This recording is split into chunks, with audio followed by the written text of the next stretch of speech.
Your Steve Jones Show podcast is loading now. The Steve Jones Show podcast is sponsored by Sunbury Motors, North 4th Street in Sunbury, and Sunbury Motors Kia, routes 11 and 15 in Hummel's Wharf.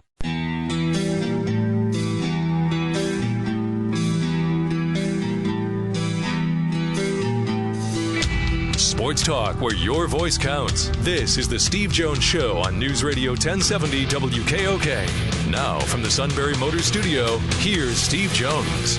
Sunbury Motors, 4th Street in Sunbury. Sunbury Motors Kia, routes 11 and 15 in Hummel's Wharf.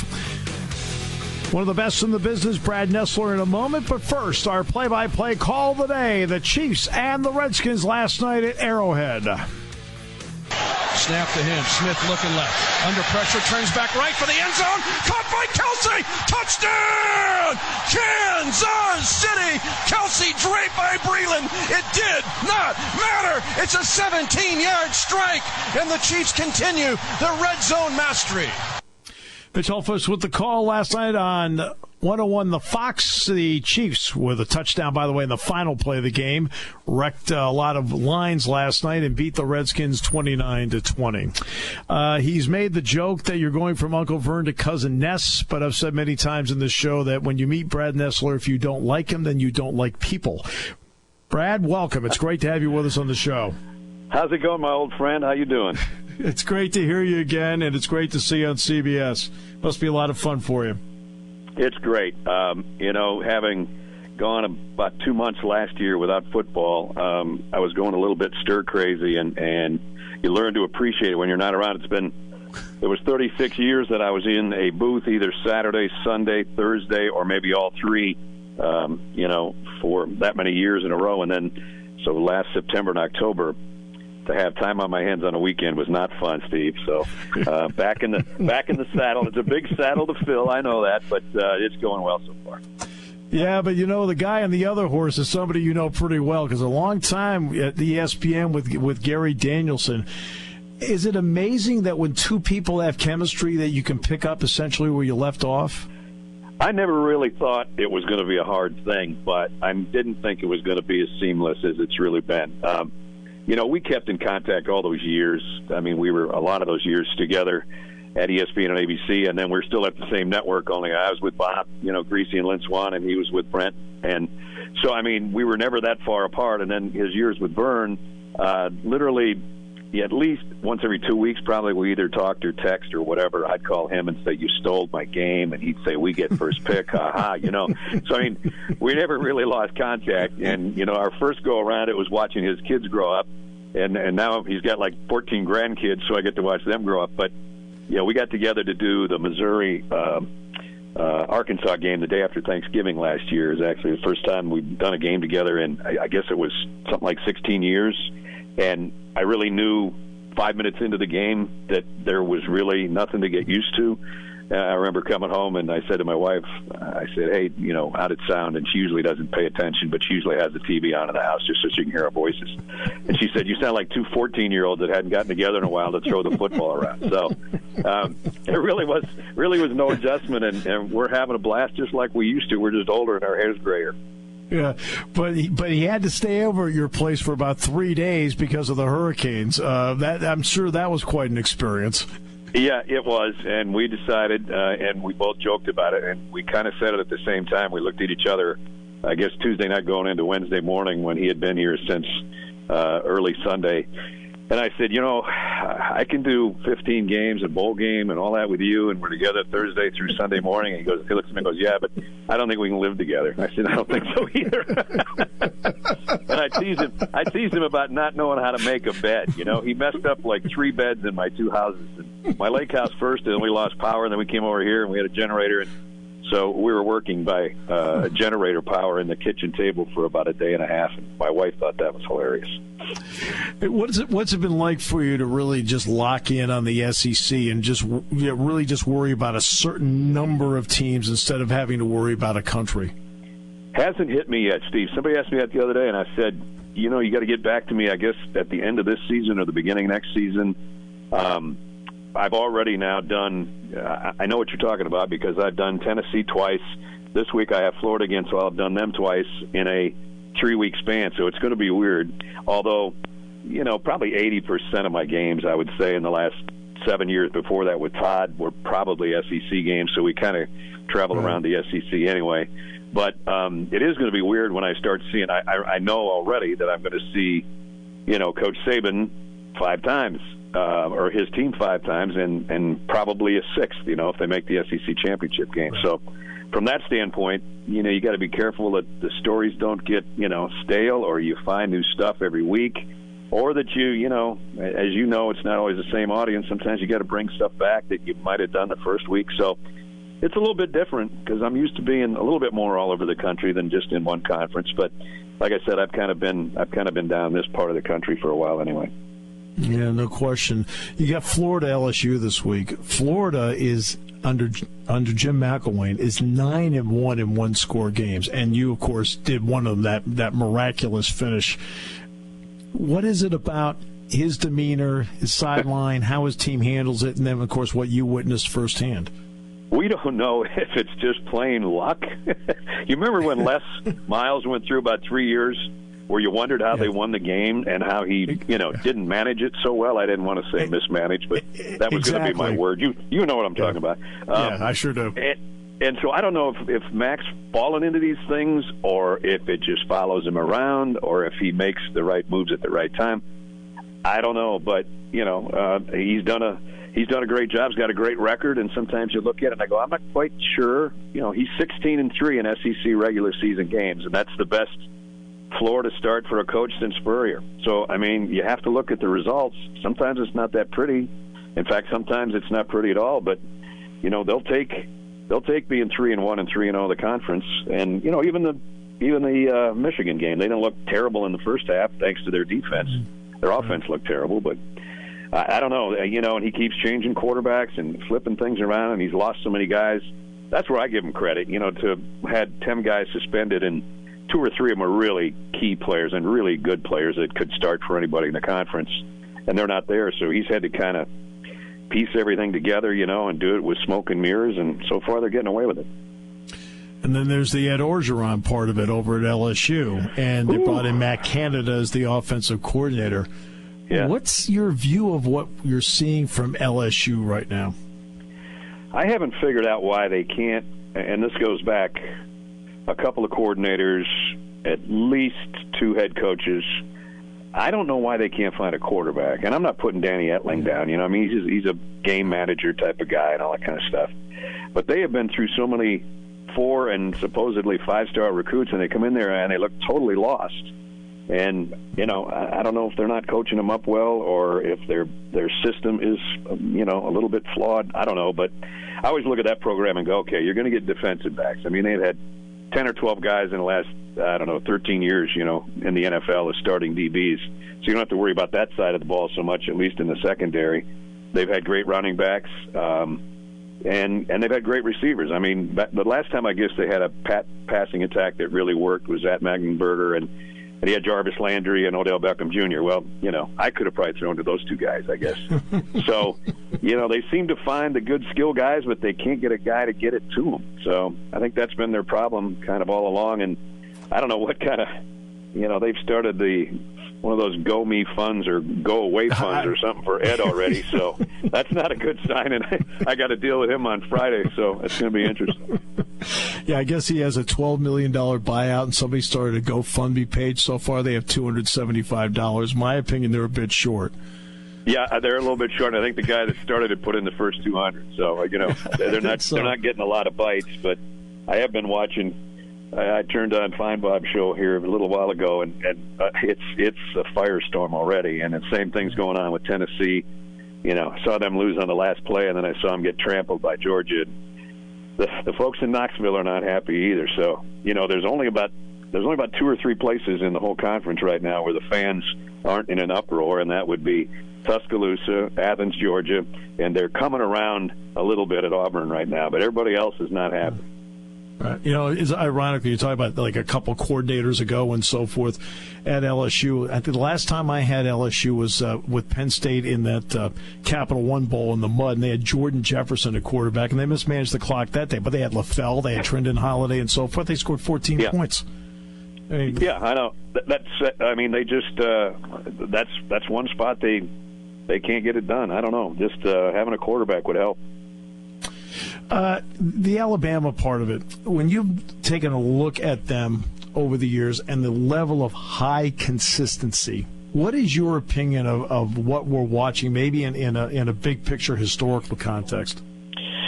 We'll probably look back on it when you and I are have walkers and all that kind of stuff and go, wow, that was really some kind of run. It still is, and it's an ongoing run. Nick's just his attention to detail.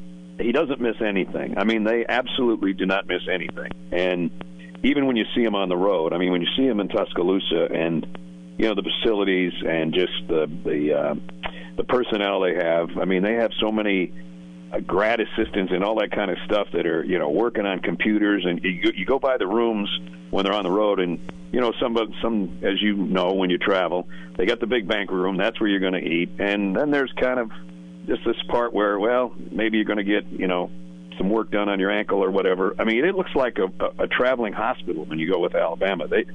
They've got the whole hotel used in every meeting room, every conference room is either filled with computers, massage tables. You go through everything, and what they have on the road looks just like what they have at home. Now, maybe everybody's that way, but I don't think everybody covers all the bases like Nick does, and he covers them better than anybody, and he doesn't miss a detail. And so when you have that, and then you just have the acumen of being a great motivator, a great coach, having great personnel, and 5-star and 4-star recruits, and then the coaches you put around you, it's hard not to be good, and they're really good, and they're really good every year. Yeah, it's interesting. You mentioned in a previous answer, Brad, about there are certain places where at least they have some semblance of happiness right now, and there's a lot of unhappiness other places. How do you find the passion of the fan base in the Southeastern Conference now that you're going back through it again? Especially from the standpoint of, I've had so many people ask me, and I have never been an Instagram, Twitter guy until my daughter just did this a couple weeks ago, and I'm ready to strangle her. And she said, "Dad, trust me." She said, "I'm your daughter." I said, "That's why I don't trust you." So I don't know what she did, but I don't even know what that means. But apparently, I have a Twitter account now. But everybody is, from what I've heard, they've said, "Well, we miss Vern, but we'll give this guy a chance." Well, to say this guy, then they haven't been watching sports for 37 years. So. I realize that people are going to be critical, or they're going to love you, or they're going to hate you. And as you know, doing a game, they're going to think you're a homer for Penn State and that you're against everybody else in the world and all that kind of stuff. Right. And here, it's 50-50. I mean, I could call a game, as right down the middle as I try to do every week. And I know there are people that say, "Wow, he was for Alabama," or "Wow, he was for Georgia." I heard somebody say, somebody told me, "Well, the Vanderbilt fans were grumbling that you and Gary were all Alabama a couple of weeks ago." I said it was 59-0. What were we supposed to talk about? So, but from that standpoint, I think it's kind of cool because at least they care. They care enough to listen, they care enough to watch, they care enough to complain, they care enough to be in your corner if they want to be in your corner. So, it's crazy. I mean, it's like that in the Big Ten and a lot of places too. It's just down here. And it seems like every school is that way, and every city's that way. So I've known that for years, so it doesn't faze me too much. Right. It's people laugh when you talk about the Twitter part because they know I'm not on anything either. So yeah, everybody knows that. It's interesting you mentioned that because years and years ago, decades ago, Kurt Gowdy called a Rose Bowl, and it was USC and Ohio State. And this is back in the day, of course, of mail. And he received bags of mail from Ohio State fans saying he was pro-USC, and he was really concerned about it to the point where he called NBC and said, "Hey, can you send me the tape? I want to see what I did wrong." And then all of a sudden, the next day, the West Coast mail came in. They said he was pro-Ohio State, and he told him to hold off on the tape. I did my job. I could just see Kurt going through bags of mail. That would be perfect, right? Yeah. Now, that's a different era, Brad. That's a different era. That is. That's a great story. I love that. It is an absolute pleasure to catch up with you. You are unquestionably one of the best in the business. Great admiration for your work, as always. Thanks a lot for the time, Brad. Thanks, brother. I know you got a really good team up there, and I've been trying to watch you. You had a close one a couple weeks ago. I saw when we were on the bus on our way home. So continued success. Have a good time with it. We're enjoying it. Thanks so much. All right, Steve. Brad Nessler, one of the best in the business, without question. The privilege of knowing him for a long time. He's just one of those guys who's just as down to earth gets. As opposed to one of the guys we have on our Thursday time slots. Stop laughing, Sean. That's all you did there. Yeah. See, the difference is, he'd ask how Deb was doing and related to nothing in his own life. I could have sworn he did, but then he decided to turn back the clock. Yeah. 1 year. So, yeah. I know. 1 year ago today, okay, everybody stop what you're doing. Kevin, how are you?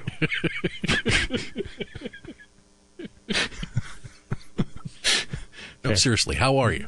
No, really. Okay, you don't mind if we get back to Deb now, okay? Who's actually going through something now? Brad's one of the best in the business. I mean, and you can just tell he's just pro's pro, no ego, down to earth.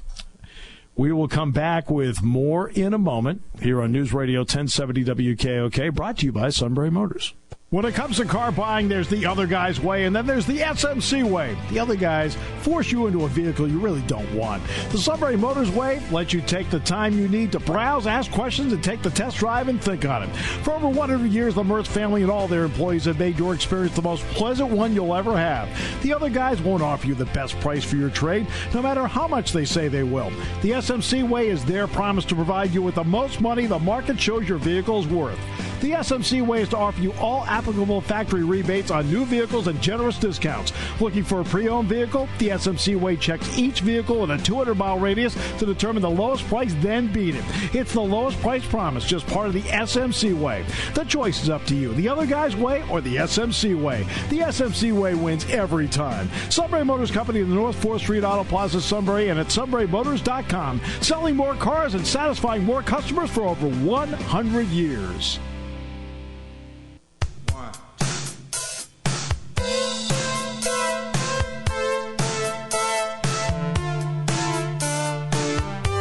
Well, for the host of the show, as enjoyable an hour of radio as you can get to with the guest list we've had today. Sean, brilliant job as always getting people together to put on the show. He is the driving force behind all of that. So, Sean, thank you as always, my friend, for great work. Thank you, sir. And, of course, great chance and an excuse to plug the podcast, because it's always great to replay the interviews. We'll, of course, archive them. So subscribe to our Steve Jones Show podcast on iTunes, Apple Podcast app, Google Play. If you listen to us on iTunes, don't hesitate to leave us a review, or you can shoot us an email, stevejones@wkok.com. Yeah, and I've got one here from Andrew. Sent it Monday. I guess I just got it now, so I apologize, Andrew. Wondering if you could talk today about the following. Offensive line troubles, particularly right side. Trey's not getting comfortable in the pocket due to the O-line collapsing. Not every down Indiana was sending some kind of blitz. Oh, okay. Trace has been overshooting his throws at times. The bowl game, there was an underthrown ball that was picked and led to the USC comeback. Could this be something haunting him? All right. This team has arguably the best talent in the NCAA. It comes when it's firing on all cylinders. I'm hoping they find a way to fix the elements, large challenges ahead in the schedule. Curious as to what you and Jack see, and if these observations are being spoken about between you guys as well. Keep up the work. Appreciate that. Look forward to hearing your answers and feedback in the coming days. Andrew, what I'll do is I'll address each one of these in the next half hour, if that's fair, because we don't have with the bottom of the hour coming up. I will get into that because these are good questions, and we'll get into some of the things that he wants to get to and to talk about. They're all good questions, and all of them deserve some sort of answer. Some of them you can answer, and others I'm not quite sure how to answer it, but I'm going to give it a shot. Okay? We'll do that. So, by the way, Jason Combin, the Impact Player of the Week. Congratulations to him. he had a really good game. He's coming off a 14-tackle performance on Saturday. We got our high school previews coming up on Thursday. Now, you've got the schedule. Of course, I don't know if you have that in front of you at the moment. No, one game I can tell you for sure. Selinsgrove with their 25-6 win over Jersey Shore last week. Well, Shikellamy gets their turn against Jersey Shore this Friday night, but it'll be up at Thompson Street Stadium. Selinsgrove travels to Mifflinburg. By the way, the suit is not well liked. It was a few years ago. The suit talked about the Jersey Shore football program and did not do it in what you would call glowing terms. Yeah. Jersey Shore, since that day, has been on a roll. And every time they walk in the locker room, they see his picture with the quotes. So, we got Shikellamy at Jersey Shore, Selinsgrove at Mifflinburg on Friday night. Lewisburg travels to Danville. Okay. And who's Milton have? And Milton takes on Mount Carmel. They'll be back home. So Milton, 3 straight weeks giving up 70-plus points. So we're hoping for a good, tight nip-and-tuck battle with Mount Carmel on Friday night. You know what? I've got a feeling Milton's going to play a really good game on Friday night. Don't ask me why. It's just a gut feeling. And then, of course, Shikellamy has the Suit Bowl coming up. They don't like him there.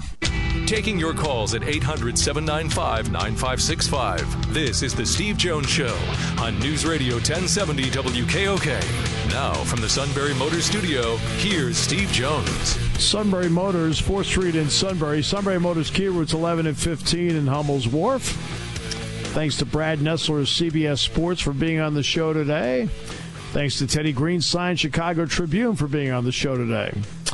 All right, let's get to it. I had this email forwarded from Andrew, and it said, "Good afternoon, Steve. Wonder if we could talk some today." And he sent it yesterday. So, Andrew, I apologize. I didn't get the email till just now. So, but I know we'll reply and make sure you know where it is on the podcast.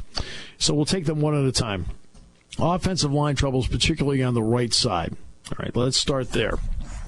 It's not easy when you have, in 5 games, 3 different starting right tackles.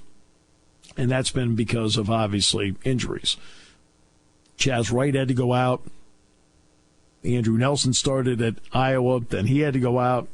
And Will Fries. So you've lost that a little bit along the way because you haven't had the same person over there consistently starting. I think in the end, the person that's going to consistently start there, or at least has a good chance of doing, is Chaz Wright. And I think that if he gets in there, he has the ability, in my opinion, to anchor that side. I also expect Will Fries to continue to play, because Will Fries is getting a little bit better and a little bit better and a little bit better.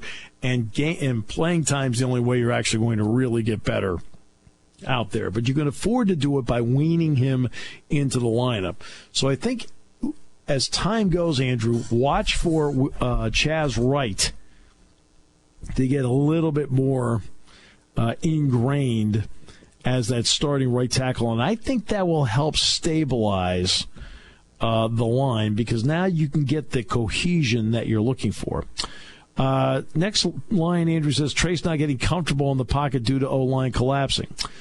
Indiana, to his credit, did a great job of not only using its blitz in that game, but also how they timed up their blitz. And remember, they did a great job against Penn State last year when it came to what they were doing out there. I mean, they did a great job last year against Penn State's offense. So Tom Allen has done a good job with some experienced people, especially a guy like T. Gray Scales, for example, who's really an excellent linebacker, as you can see. The way he plays. You can see the way they time up the blitz, the way they scrape off the blitz, and you're not going to face many teams that time it up the way Indiana does, and they've had the ability to outnumber Penn State in the box. That also means that Trace has to do a good job of identifying the hot read, because when they do that, that means it's man-to-man, and there's got to be 1 or 2 hot reads in there that he needs to do a good job of getting the ball to. Trace has been overshooting his throws at times. In the Pitt game, yes, I would agree with that. I think he was just too geared up for that game. And anytime you're too geared up, you're going to throw the ball high. He also has done a good job, though, keep in mind, he's only thrown 4 interceptions through 5 games so far. And part of that is the ability to sit there and say, it's not there, I'm just getting rid of it. And that's how you end up with a relatively high completion percentage, low interception number. He's got 12 touchdowns to 4 interceptions. So the overshooting throws at times, I think more applies to the Pitt game than any other game because I just felt he was a little too geared up for that one. Let's see. Bowl game, he underthrew the ball, picked off, led to the USC comeback. Yeah, but you know what? I saw that play because, when you have a wide view like we do, he was trying to get the ball to Gesicki. Gesicki was open on the play, and Trace just didn't get it to him, and it was picked off by, I want to say McCray is the one that picked him off. Let's see. Best talent in the NCAA when it's firing on cylinders. I hope they find a way to fix the ailments. Large challenges ahead, no question. Good, exactly right, Andrew. Curious as to what you and Jack see and what your observations are. So, that's what I'm looking at. Right now, I think they're doing a good job on the offense of taking, for the most part, what a defense gives them. Thus you'll see them dump the ball off to Barkley. I would like to see them get Mike Gesicki more ingrained in what's going on. I felt Mike in the first couple of games was really in the flow. In the Iowa game, he had Gesicki twice for touchdowns, and each time the ball got knocked down at the line of scrimmage. And part of that goes back to what Andrew, you're talking about. They didn't do a good job of chipping when it came to the rush off the edge, and they were able to extend their hands and get them up off a block. And so they've got to do a better job of chipping guys at times. But you're right. The right tackle spot needs to be stabilized with one person, and they haven't had that one person because they've had 2 guys get hurt there. And that does wreck the continuity of what you're having. Man didn't play a game. That meant Gonzalez had to flip to the right side, which wasn't the most comfortable move for him.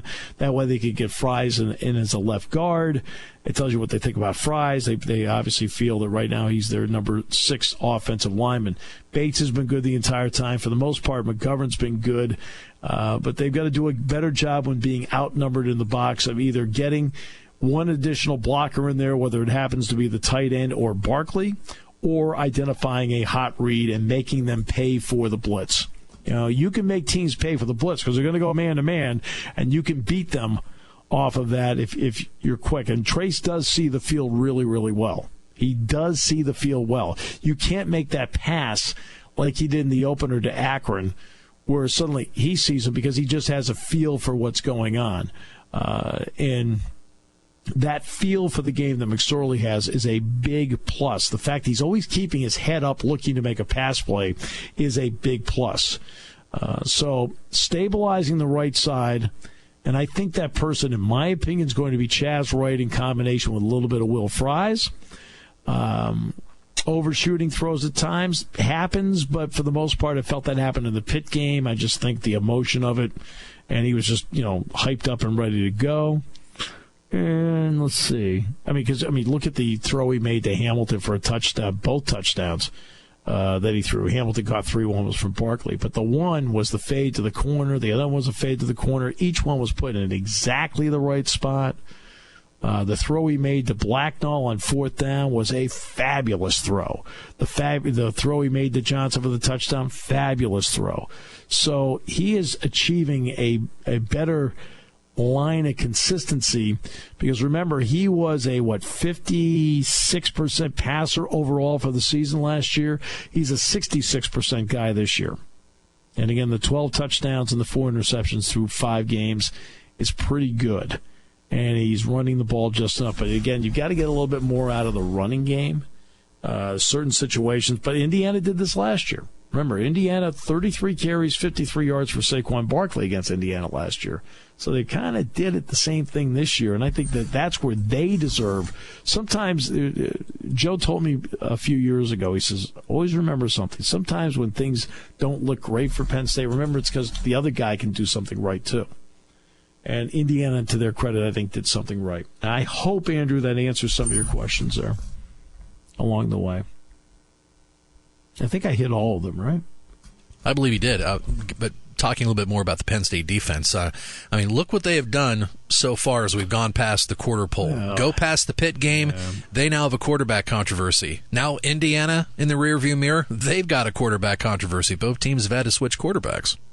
Yeah, I think that when you look at the job the defense has done, Marcus Allen is having a really good year. Jason Kabinda has really started to now get himself into the position where he's having a really good year. I think Grant Haley has had a really good year. I think Christian Campbell, nobody talks about Christian Campbell. I think quietly he's having a really good year. Now, you're going to have to do a good job this week on this team in Northwestern. But I think one of the things you have to do against Northwestern right off the top is that if you can control the Northwestern running attack, I think you now have a really good chance of garnering control over Northwestern. The two games they've lost this year, they couldn't run the football, which is difficult to say with a guy like Justin Jackson, but I know Jackson's been fighting an ankle injury. And so the Larkin kid, the redshirt freshman, has had to step in and play, and he was actually the leading rusher against Wisconsin. And I think that's, you look at the two games they lost, Duke and Wisconsin. Now, both of them on the road, but each time they had their running game controlled. And even though Clayton Thorson against Wisconsin had really great numbers, he threw for 370. That's not going to get it done usually because Northwestern really does rely on some balance in the attack to really be successful. Well, Penn State has to take that balance away and force Thorson to try and win the game throwing the ball. And Northwestern has a good defense, not a great defense. And this is the kind of game where I think Barkley's got a chance to have a good day running the football. I will say this, Patty Fisher, the middle linebacker, who has now stepped in, to his credit, he is a really good football player. He's really a good player. I'm impressed by him. That's a good middle linebacker. Because, a lot of people wonder, that Nathan Fox might be the guy, and Fisher has stepped in there, and he plays the spot, I think, the way Pat Fitzgerald wants him to play the spot. Sam Miller on the edge, not bad. Tyler Lancaster in the middle. Lancaster, when he's really on his game, it'll be easy to spot. He wears number 1. When he's on his game, he can clog the middle. But he's also the kind of guy at times that will take some plays off. The other linebackers are okay. Nate Hall's not bad. The secondary, Godwin Igwebuike is really good. Don't sit back and say, oh, no, they don't have anything there. They've got plenty there in the secondary. He's pretty good.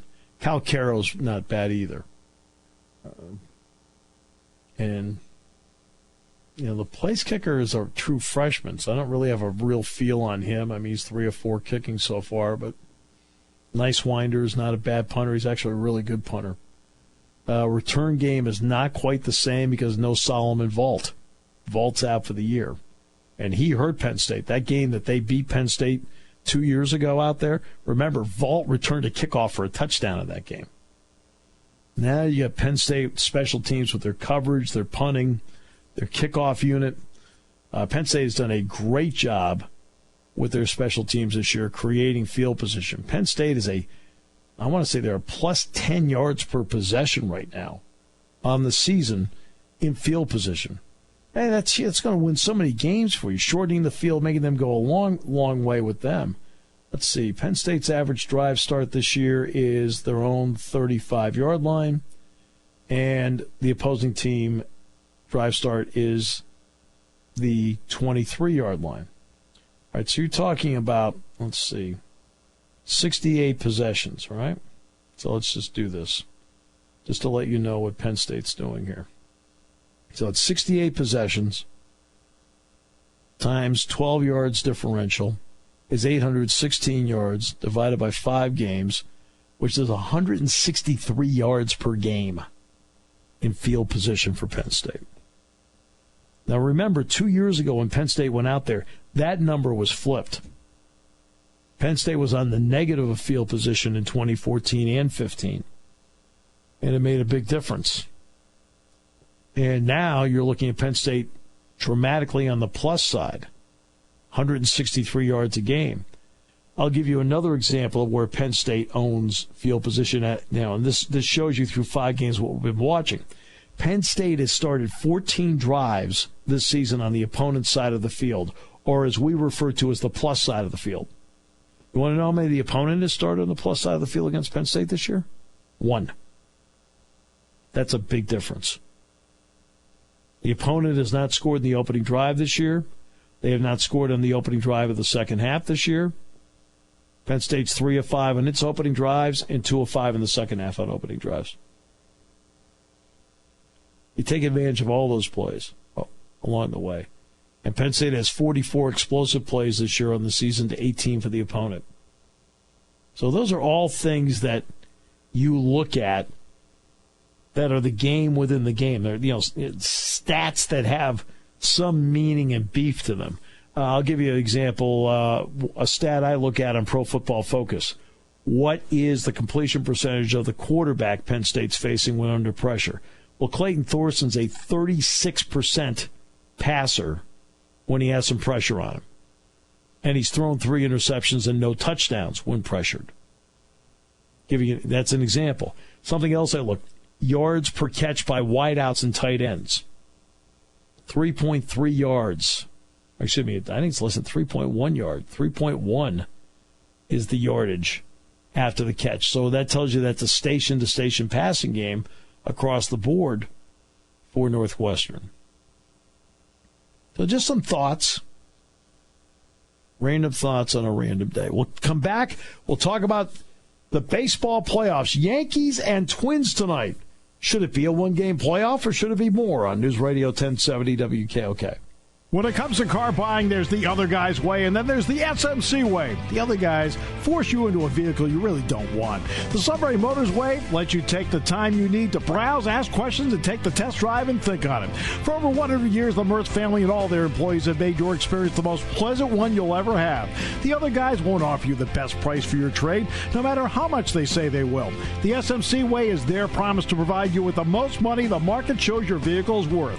The SMC way is to offer you all applicable factory rebates on new vehicles and generous discounts. Looking for a pre-owned vehicle? The SMC way checks each vehicle in a 200-mile radius to determine the lowest price, then beat it.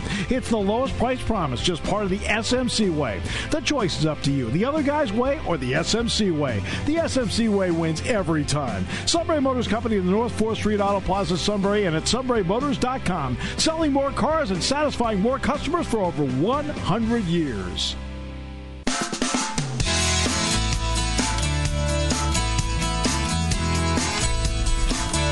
Five years ago, when the baseball playoff went to a one-game playoff, I didn't like it.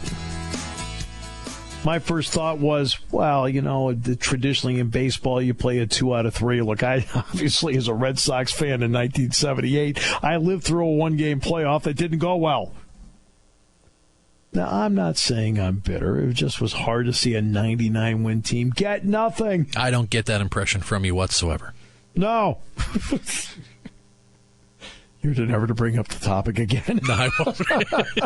I think my feel with the one game, you go through that 162-game grind, and then just to have it all end in one game. But, yeah, you're right. I mean, it does most of the time, a huge amount of the time, depending on the score, of course. It can be a great 3-hour power play and fun to watch on TV. I mean, I've changed my feeling about it over time. And, Roger was talking to us earlier about this off the air, and I understand exactly where he's coming from because I have felt the same way. It should be a best 2 out of 3, at least, when you get in there. It gives you a little fudge factor, especially if you're really the dominant team like the Yankees should be tonight. I mean, the Yankees are the one that are really rolling the dice on risk tonight. They're the ones that put together the great stretch run. They're the ones that really have had a really good season. The Twins have had a miracle comeback, a 100-plus loss team a year ago. to 85 wins in the playoffs this year. That's tremendous. But the Twins really don't have any pressure on them tonight. They lose, they're expected to lose. They win, it's like, hey, great, we're going to Cleveland. We got to face Corey Kluber? Oh, well, that's okay. We're still going to Cleveland. And for Major League Baseball, they're sitting there saying, well, truth be known, if we really like to see the Yankees move on for ratings, that'd be great. But this is where I've come around on the one-game playoff. I like the fact that everything's there in one game. And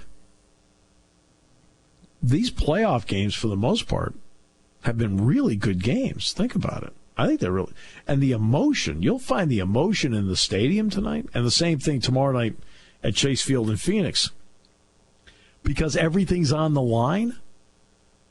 I mean, the fans are going to be on every single pitch. And the 3-1. It's a strike. Place goes crazy.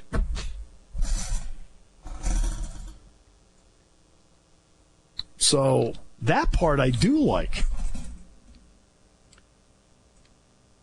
And I do understand Roger's point completely about, because I felt the same way. But over time, after now watching this play out over 5 years, the emotion in the stadium or the ballpark, I do find captivating.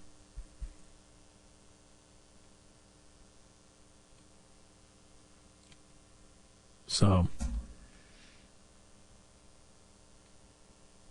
just a thought.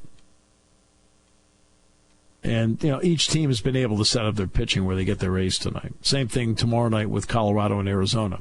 Johnny Gray is going to go tomorrow night for Colorado, and Zach Greinke is going to go for Arizona. So each team has their ace. And here's the penalty, by the way, of being in a one-game playoff. The winner will have used their ace in game one. So, in other words, each team to get in will have used their ace to try and advance. So that ace can't come back maybe until game 3 of the best-of-5 set. So that is the penalty for being in the one-game playoff. You've been able to set up your pitching all the way around. All 4 teams have their pitching set up to have their ace go. So the penalty for being in the one-game playoff and not being a divisional winner is that you get to use your ace once in the divisional series instead of maybe potentially twice. Give you an example. The Red Sox will play Houston. Chris Sale can go in games 1 and 5 if they need it. Right? The Yankees, the Twins, the Diamondbacks, and the Rockies will get to pitch their ace in one game of the playoff, probably game 3. Your station for news, weather, business, and CBS Sports Radio. News Radio 1070 WKOK Sunbury and on WKOK.com.